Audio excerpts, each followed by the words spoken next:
Hey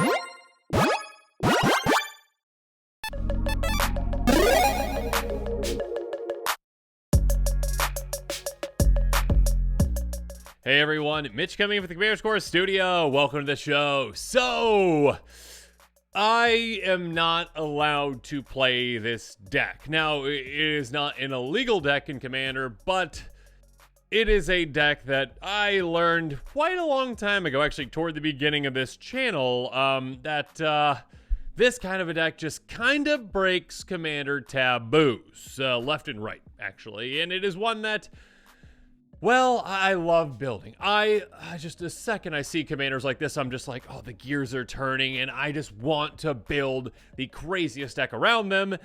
And then I do it anyways, because I want to just take the time and just kind of put the pieces together, right? You know, the Rube Goldberg machine, essentially, right? Just want to put it together. And then all of a sudden, I'm like, okay, wait, why did I do this? I can't push, buy after I add it to the cart, because if I do buy this deck, I will want to play it, and I can't play it. I'm not allowed to play this kind of a deck because, yeah, it's just not a very nice deck to play. Let's jump into it and talk about why that is. So, Stan Paranoid Partisan is a commander that the second I saw this commander, I was like, my goodness, that's a gross commander and exactly what I would like to do with it. And then I kind of forgot about it for a bit because I didn't actually build that deck because I realized that I wasn't supposed to build that deck. And then the other day I just was like, you know what? Let's try to build that deck. And I did, and I'm sharing with you, and I'm not buying it because, again, I cannot play a kind of deck like this. All right, a 2/2 human wizard for white blue.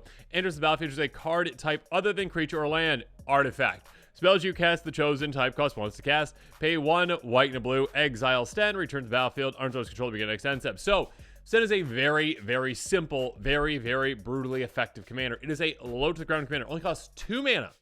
It's also one that you can protect by just essentially saying, oh yeah, let's just blink you away, essentially. So avoid board wipes, come back to the end step, or just kind of switch what you want it to reduce. But yeah, we're not going to change what we want to reduce. Like I said earlier, Artifact. The most broken card type in Magic is probably Artifact, because there's so many ways to use and abuse it, especially when it comes to cost reduction. Cost reduction can make your artifacts cost less and also even just cost nothing. And by having a bunch of essentially free spells, you can do some really, really gross things that you shouldn't be able to do. So, yeah, Sten kind of gets you pretty much half the way there that you really want to get to. You really would like to have your, artifacts reduced by 1 is amazing, 2 is incredibly broken, essentially. And yeah, we've got other ways to reduce artifacts too that we'll talk about here in a bit. But yeah, Sten basically gets us nearly there, and then we can do some crazy things. And yeah.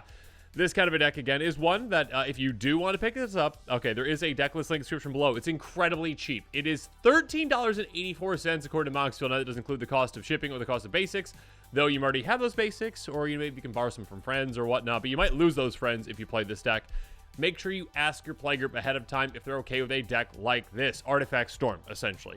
Make sure you ask them ahead of time, or those are your LGS, because essentially you're probably going to be playing Solitaire for quite some time with a deck like this. I love the way that this deck churns and works, but again, some players don't like playing against it, understandably so, because just watching you play Commander while they're just sitting around for 20 minutes is probably not their cup of tea, but you never know. So yeah, regardless if you are interested in this deck and it's good with your playgroup, make sure you pick it up. Check it out in the deck list link in the description below. Now, with all that said, let's jump into the tactics.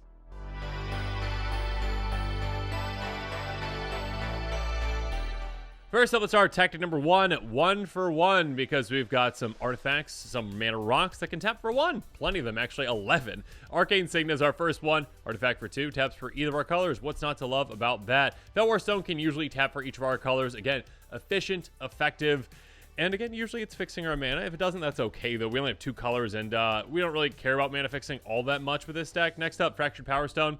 This one can tap for 8 colors. Again, we don't really care about mana fixing. We get that mana right away. Then we've got Marble Diamond. Unfortunately, this one is a little slow. That being said, it's still a very good card. Enters battlefield, can tap for a white. We're also going to be running Sky Diamond. The exact same thing, except for taps for a blue. Then we've got Mind Stone, can enter the battlefield untap, which is lovely. Tap for a colors, or we can pay 1 to tap and sacrifice to draw a card. That can be huge to help us replace this, essentially, with another card. Dig deeper into our deck, get the cards that we need. Next up, Prismatic Lens. This can actually help us filter our mana if we really need to, or just tap for a colorless, which most of the time is going to be the case. Then there's Commander Sphere. We tap for either of our colors, and also we can sacrifice to draw a card. So again, this can help us just churn through our deck. And yeah, we've got ways to get it back as well. Then there's the Canter Venomous Water. This one, I will mention that this is the only version of this that is anywhere near budget friendly. 45 cents for this specific version. Pick it up right now. An incredible card. Cost 3. Taps for 1 mana of any color. You have no maximum hand size. That's going to be very crucial for a deck like this because we're going to be drawing an absurd amount of cards. Then there's Midnight Clock. Yet another card draw. Mana Rock, essentially. Tap for a blue. Can get hour counters on it. And essentially, once you get that 12th one on it, kind of time twister, right? You basically shuffle your hand, graveyard, in your library, draw 7. So this can really help us keep things going. There's a Rosca Relic. Kind of like Commander's Sphere, where this one says, hey, you know what? Use me for mana right away. This one's just colorless. That's okay, though. But if you've got the City's Blessing, you can sacrifice to do gain 3 life and draw a card as well. So that can be absolutely huge.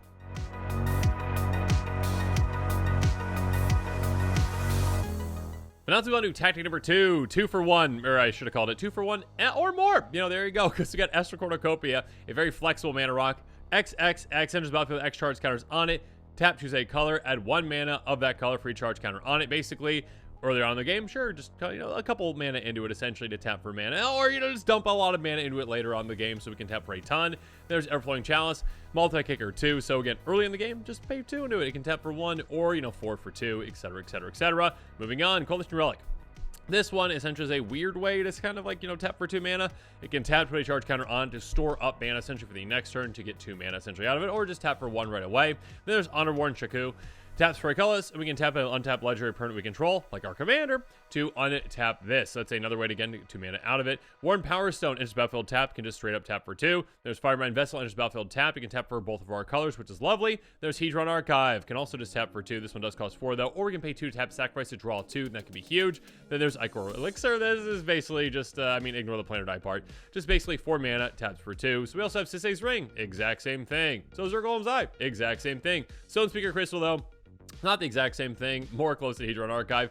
Pay 2, tap, sacrifice, exile any of target player's graveyards, draw a card. So this can be a great graveyard hate card as well. Then finally at 6 mana, we've got Dreamstone Hedron. Taps for 3 mana, pay 3, tap, sacrifice, draw 3 cards. Again, these mana rocks that can tap for a ton of mana, they're even more effective, even more efficient when we've got some ways to cast them for even cheaper on top of our commander.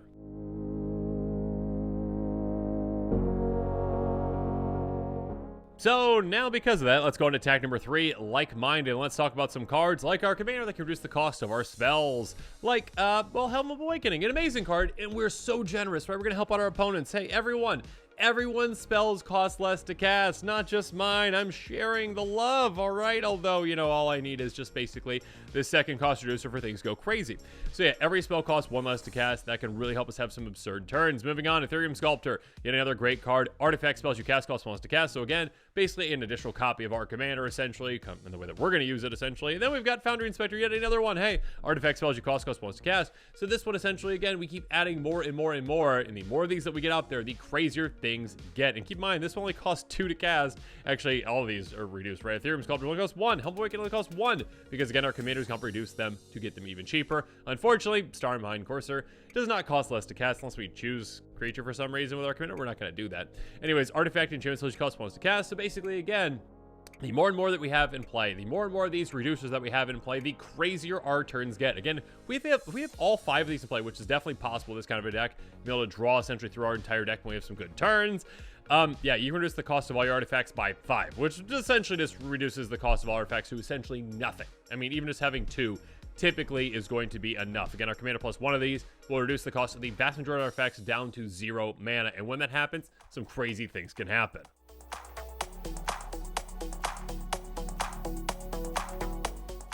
Next up, though, we want to do tactic number 4, set it up, because we're going to set ourselves up for success. Like those cost reducers, like our mana rocks coming into play, let's set ourselves up with something like a Hardfist Resistant. A 1/1 bird with flying, whenever it casts a historic spell, scry 1. Get historic, counts artifacts, which is lovely. Also counts our commander too, I guess, as well, because our commander is historic. That being said, again, scrying 1 is great to set ourselves up for our next draw, so we're not drawing into dead cards, essentially. Riddlesmith, another great way to do that.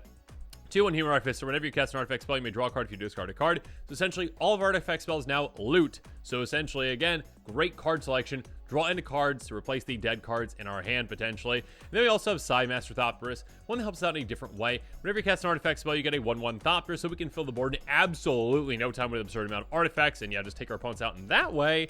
Also pay 1 to blue, sacrifice 2 artifacts, draw a card. So they can also just flood the board with artifacts that we can sacrifice to draw cards digging deeper into our deck. And of course, we actually have some artifacts that we want to sacrifice. We'll talk about those here in a bit. But yeah, setting ourselves up like this can be absolutely huge.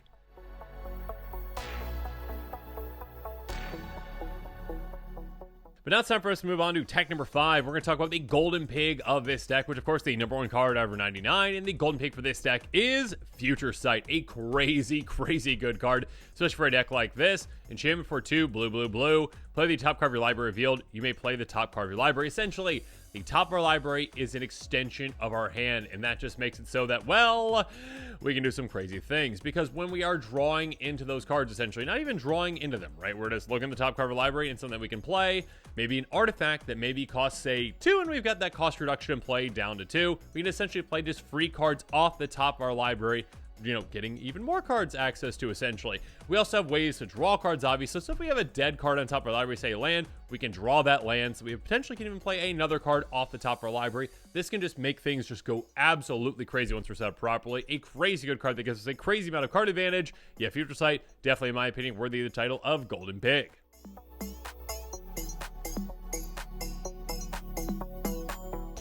But now it's time for us to move on to tactic number 6, valuable trinkets, because, yeah, these low mana artifacts that might not see a lot of play in other decks are incredibly valuable in this one. First up, Alchemist Vial.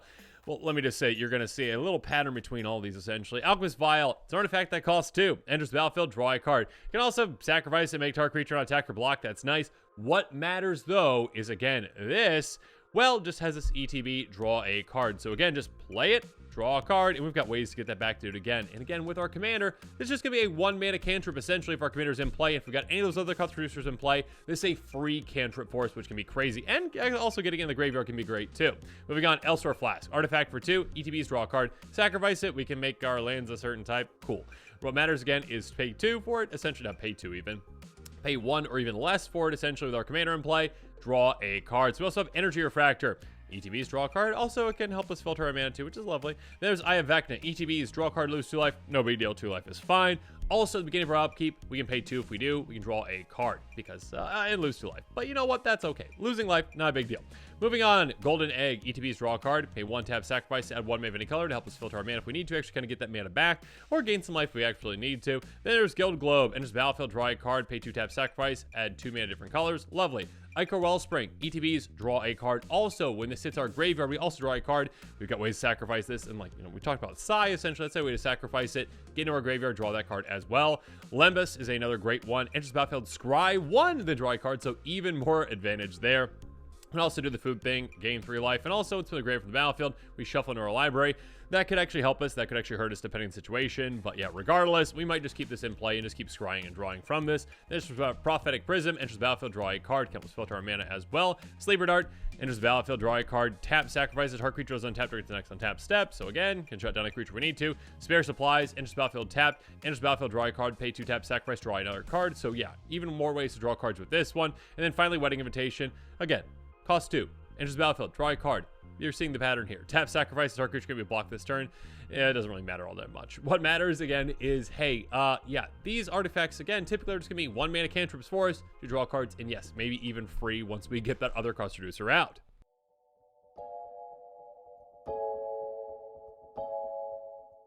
But speaking of cantrips, let's move on to tech number 7, Eggs and Friends, because we've got plenty of eggs to crack in this deck as well. Aether Spellbomb is a great card to help us out.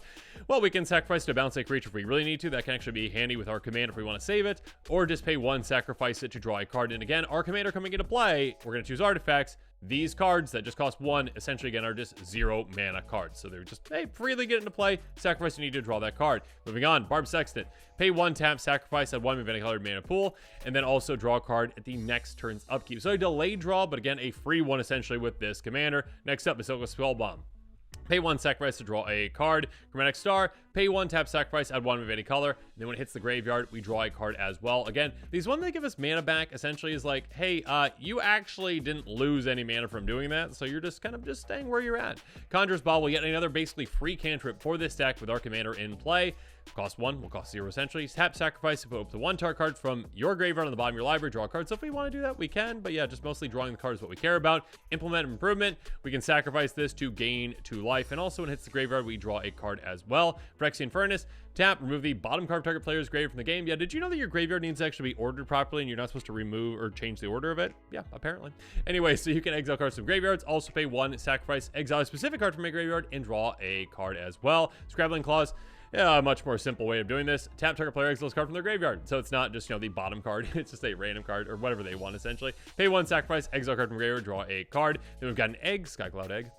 Pay 2 tap, sacrifice, add the, your mana to your mana pool, draw a card as well. So again, get our mana back and also draw that card essentially. Sunbeam Spellbomb, yeah, again, like these other spell bombs, just basically sacrifice in 1 of 2 modes. Gain some life, probably won't do that. We're gonna be drawing that card instead, most likely. Surgical Spellbomb, yet another one, sacrifice to draw a card, and could also return a creature to its hand if we really wanted to. I don't know if we really want to do that, but sorcery speed, who cares? Anyways, Terrarian, our final one. Terrarian, another 1 mana card, does not matter though. It'll be pretty much 0 with our commander. Enters battlefield, tap, pay 2 tap, sacrifice, add 2 mana of any colors with a combination of your mana pool, put a grave from play, draw a card. So yeah, plenty of ways to dig down into our deck and do some pretty crazy things.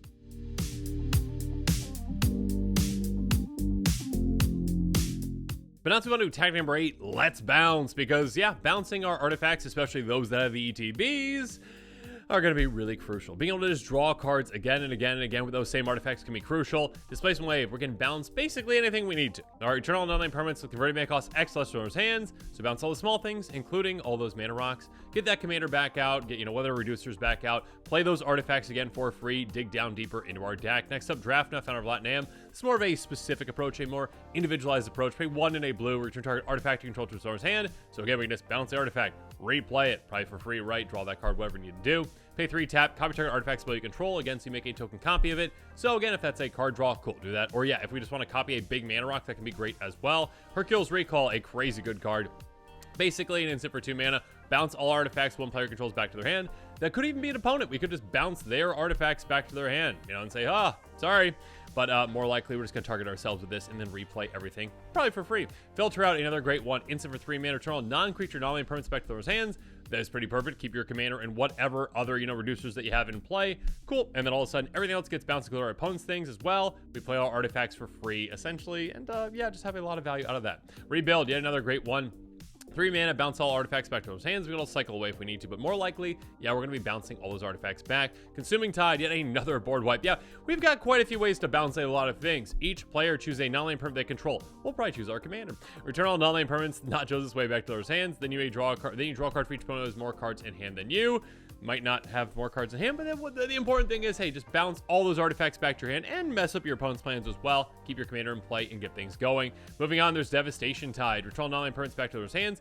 If we hit this for a miracle cost, it's also lovely, just 2 mana instead. And again, replaying our commander is not a big deal at all. That's just 2 extra mana. We can easily utilize that mana in an effective way. And keep in mind, with our commander as well, with all those cost reducers, we're playing mana rocks, and we're playing them for free. We're essentially just going to net mana. We're basically kind of like untapping our mana rocks when we're going about this too. Just, hey, bounce them all back. Get those reducers back in play. Get all those mana rocks back in play. And then, tap them for mana. You can even net mana with these bounce spells. Speaking of which, Temporal Fissure, a crazy good card once we get things going with this storm count. Return target permanent to its owner's hand, and it's got storm. So basically, hey, bounce whatever you want. Again, you could have turns where you're casting like 50 plus spells. Bounce essentially everything. I mean, on a turn where you're just trying to get things going on your own, you can bounce your own artifacts just back to your hand so you can recast them.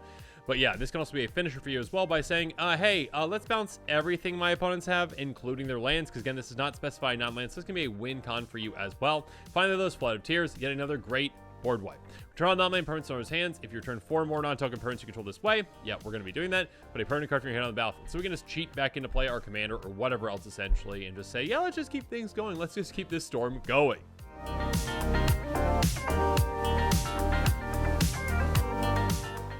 But now to move on to tactic number 9, bring it back, because like I said earlier, we've got ways to take advantage of our artifacts coming into play, leaving play, begin our graveyard now even.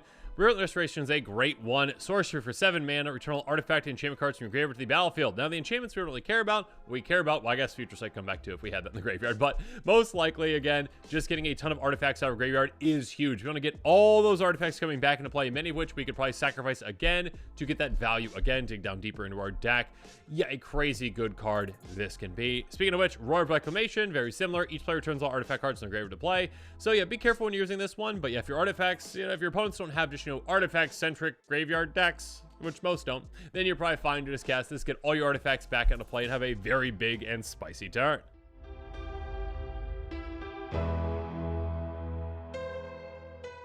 But now that we've talked about every single non-land card in this deck, let's talk about one great land that I want to highlight, and that'd be Buried Ruin. Very simple land. Temporary colors, pay 2 taps, sacrifice your target artifact card from your graveyard to your hand. Again, this can be a crucial card for us. It can be a card that can just really help us kind of get over the top and help keep things going, essentially, in a turn. And again, it's just on a land. So yeah, if you have a quiche piece in your graveyard, like a Foundry Inspector, and you want to get it back so you can reduce the cost of your artifacts further, do that. Get it back. If you even just need to utilize this to just draw a card or something like that, do that. Get a card out of your graveyard, get it back into play.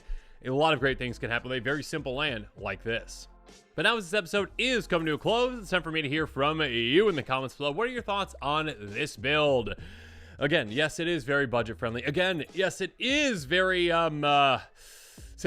Yes, it is a deck that you should probably, again, ask your play group first in those your LGS before actually picking this up. Now, if they're okay with that, make sure, well, yeah, check out that deck list link in the description below, and then, yeah, hope they enjoy Solitaire, because that's probably what's going to happen with a deck like this, where you're just casting artifact after artifact or artifact, bouncing them back to your hand, cast them for free, doing it again and again and again, maybe getting some in your graveyard, getting those back out into play, and just, yeah, everyone's having a great time, right? So, yeah, let me know in the comments what your thoughts are on this, of course, and as always, thanks again, and have a good one. This show and episodes like this one are possible thanks to viewers like you. If you're looking for an easy way to help support this show, make sure that you like, share, and subscribe. Also, hit that bell notification icon so you don't miss any new episodes. You can also go check out our playmats and other merchandise at thecommandersquarters.com. We also have a ton of brand new t-shirt designs in stock, so make sure you check out those as well. Another easy way to support this show is with our TCG player affiliate links. So whether you're buying a deck or individual cards, you can use this general link right here or one in the description. And the final way that you can support this show is by supporting us directly by becoming a patron. There are many benefits to being a patron, and I truly couldn't do this without all of their support.